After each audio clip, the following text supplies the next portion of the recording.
Tell me what's the game about Text Rich? This is Text Rich. This is a trick-taking game for 3 to 6 players. And the game comes with a deck of cards. There are 4 suits, numbered 1 to 12. And the cards form a social hierarchy. So you have on the top, you have the president and the billionaire. And on the bottom, you have the poor, the mother, the worker, and so on. Mm-hmm. So each round begins with a bidding round where players bid on how many tricks they think they can take. And the player who wins the bid, they get a partner, and together they must try to get this many tricks. Okay. So you bid on how many tricks you want to take and also what you, as the trump color. So I want to take 6 tricks with red as the trump.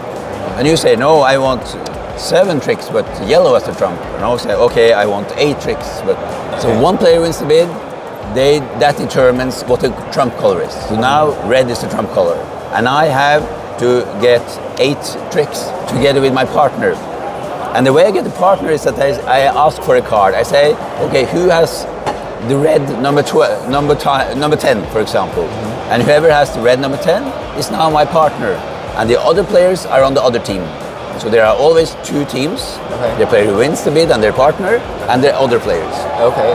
So it's played like a regular trick-taking game, where you play a card and everyone must follow color if they have.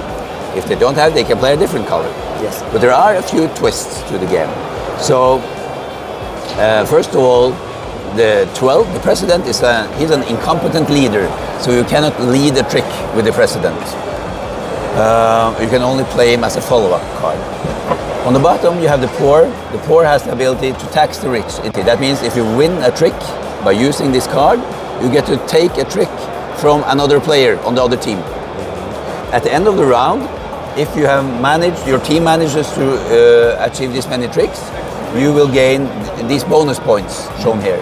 Okay. If you don't manage, the other team will get the bonus points. Okay. And there are some additional rules here, because some of the cards, the lowest valued cards valued 1 to 3, they have this red flag. Yes. And this means that if after you play a card, if all the cards in your hand have a red flag, then you can, if you want, you can declare a revolution. When you declare a revolution, you must play the rest of this round with your cards face up in front of you. But now the social hierarchy is flipped upside down. So now the lowest cards are the strongest cards. Okay. And the president is the weakest card. Okay, but we still follow the trump color. Yes, trump color still counts. Okay. Yes. Yes. Exactly. Okay, so these are some of the basics of the game. And also, the game comes with a set of rule cards. For each character in the game, there is a specific rule card, and at the beginning of the game, you draw 1 rule card. It's active this round. In the second round, because the game lasts 3 rounds. Okay. In the second round, and now there are 2 rule cards in play. So now both the police and, for example, the scientist, they will both activate. Yeah. So the scientist will ignore the strongest card.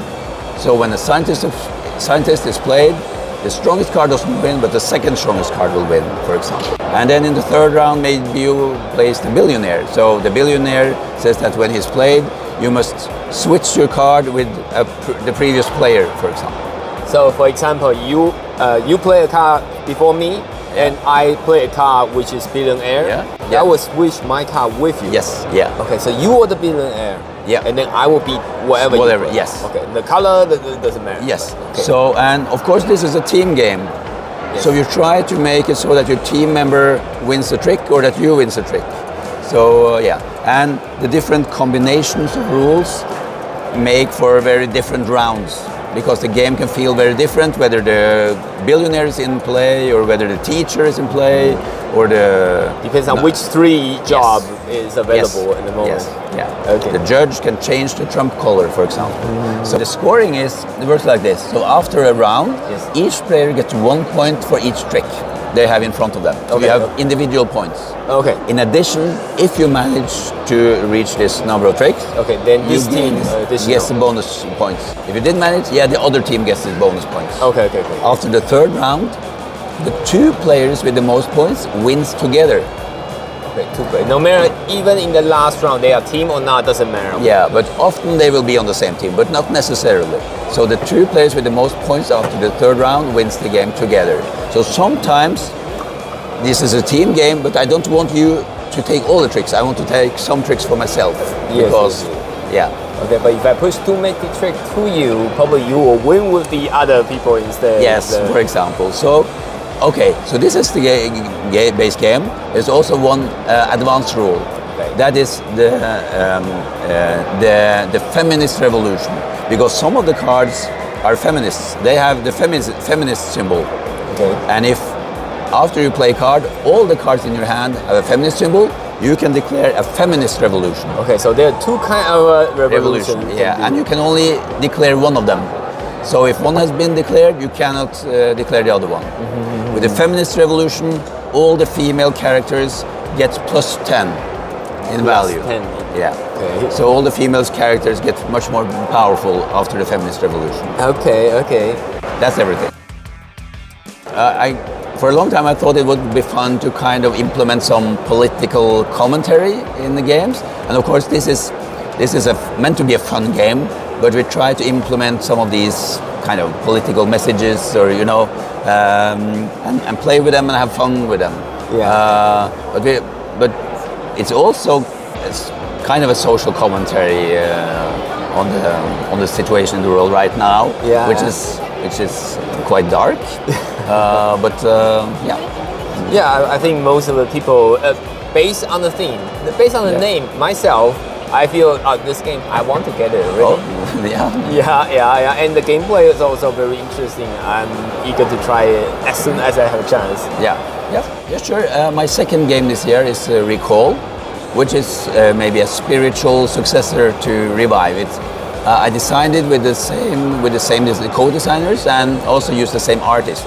But mechanically, it's a completely different game. There's not much overlap between the 2 games. So it's a brand new game with new mechanisms. So in Recall, you are leading a tribe, you are exploring the lands, expanding your tribe, but you are also learning about some ancient tribes that's been here before. So because when you gain knowledge about these ancient civilizations, you also learn new abilities from them, which will help you spread your tribe and win the game. Okay, so it's already releasing Spiel 2025. Yeah. So as long as we have a chance, we definitely will check it out. And thank you for your time. Thank you. Thank you.